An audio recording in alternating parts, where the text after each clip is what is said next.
Então, pessoal, vamos dar continuidade, né?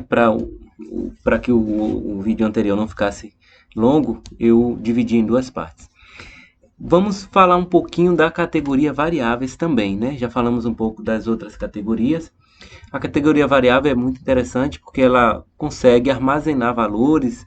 Inclusive, a gente pode criar uma dinâmica, a depender do que a gente faça, um jogo, uma animação, uma dinâmica de tempo, de pontos, né? Então, como é que a gente cria uma variável? A gente clica em variáveis, criar uma variável, vou colocar aqui a variável pontos, tá certo? E vou também criar a variável tempo. Então, criar uma variável tempo. Bom, vamos pensar então na movimentação desse dinossauro aqui de forma aleatória. Vamos dinamizar essa movimentação dele. Toda vez que a gente conseguir clicar nesse dinossauro, a gente quer somar um ponto, mas a gente vai colocar ele para se movimentar bem rápido. Ao mesmo tempo, a gente vai criar a dinâmica, né, de contagem do tempo e a verificação desse tempo para que o jogo possa encerrar e a gente ter aí um vencedor ou empate, enfim. Então, a gente dividindo aqui em partes, vamos pensar na movimentação do dinossauro. Para ele se movimentar, então, eu venho em movimento, vou colocar aqui em posições aleatórias, vou deixar ele de certa forma rápido, né? Para não ficar tão fácil assim.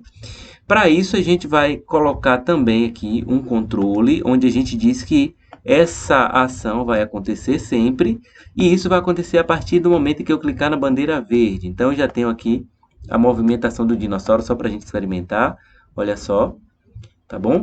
Agora a gente vai fazer o seguinte, a gente vai dizer também que quando a gente clicar na bandeira verde, o nosso ponto, né, a nossa variável ponto e a nossa variável tempo, tem que começar com o valor zero. Então a gente vai colocar aqui mude para zero e mude para zero. Aí a gente seleciona então a variável pontos e a variável tempo. Vamos usar também o bloco controle para que o contador, a verificação do tempo, tá, para encerrar o nosso jogo, possa acontecer sempre. Então, sempre eu vou colocar uma condição. Qual é a condição? Se eu venho aqui em operadores, se eu vou precisar desse suporte, para verificar aqui, olha, se o valor do tempo é igual a, vou botar aqui como exemplo, 10 segundos. Então, eu venho mais uma vez em variáveis, e aqui eu tenho minha variável tempo, né? Então, vou colocar aqui, olha, se tempo for igual a 10 segundos, eu venho em controle e vou dizer que o jogo vai encerrar. Então, eu vou dizer pare todos. Então, o que é que vai acontecer? Agora eu preciso criar o contador. Eu já tenho uma ação que é de fazer o dinossauro se movimentar em posições aleatórias. Eu já tenho uma outra ação que é deixar as variáveis começando em zero e a verificação do tempo para parar o jogo quando for necessário. Agora eu vou criar o contador. Então eu vou fazer mais uma vez aqui, vou pegar aqui sempre, tá certo? Mais uma vez em eventos, eu vou dizer quando eu clicar na bandeirinha, eu quero que a minha variável tempo possa somar de 1 em 1. Para isso eu vou colocar um controle, tá, de 1 segundo, para que eu possa contar o tempo em segundos. E vou em variáveis, vou pegar aqui, olha, adicione 1 à minha variável. Que variável é essa? A variável tempo. Então, a gente pode experimentar aqui, olha. Olha só, que o tempo começou a contar, né? Ele esperou 1 segundo, mostrou 1, 2, 3, 4, 5, até 10. Vamos ver se em 10 ele tem que encerrar. Parou todo mundo, parou o jogo, acabou. E para fechar, nós vamos criar uma dinâmica de pontos. E essa dinâmica de pontos vai ser em evento. Então, quando a gente, olha, quando esse ator for clicado, ou seja, quando eu conseguir clicar no dinossauro com, né, o mouse, eu venho aqui, então, em variáveis, e aí eu vou adicionar um, só que agora não a variável tempo, e sim a variável pontos.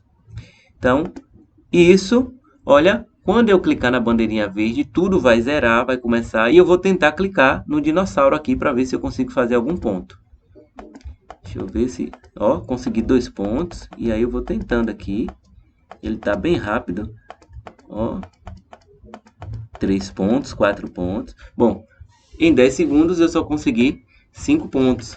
Essa é uma dinâmica, tá? É uma visão geral aí da nossa estrutura. A parte de operadores a gente pode falar em outro momento, porque a gente entra já numa lógica aí de operações matemáticas, operadores relacionais. A gente já está trabalhando um pouco aqui com estrutura de decisão dentro do ambiente computacional, tá certo? Estrutura também de armazenamento de valores, e aí a gente também não vai entrar nos detalhes dos tipos de dados, se é booleano, se é inteiro, se é fração, enfim, para que vocês tenham uma ideia geral de como acessar a plataforma, né? Vocês possam explorar a criatividade de vocês junto com os filhos de vocês, e nas aulas a gente vai provocar, então, a turminha a criar intimidade com essa nova linguagem, que alguns dizem até que é a nova língua, na verdade, é uma terceira língua, que é essa língua digital, tá bom? Então fica aqui um abraço do professor Ricardo, e a gente vai criando novas interações futuramente.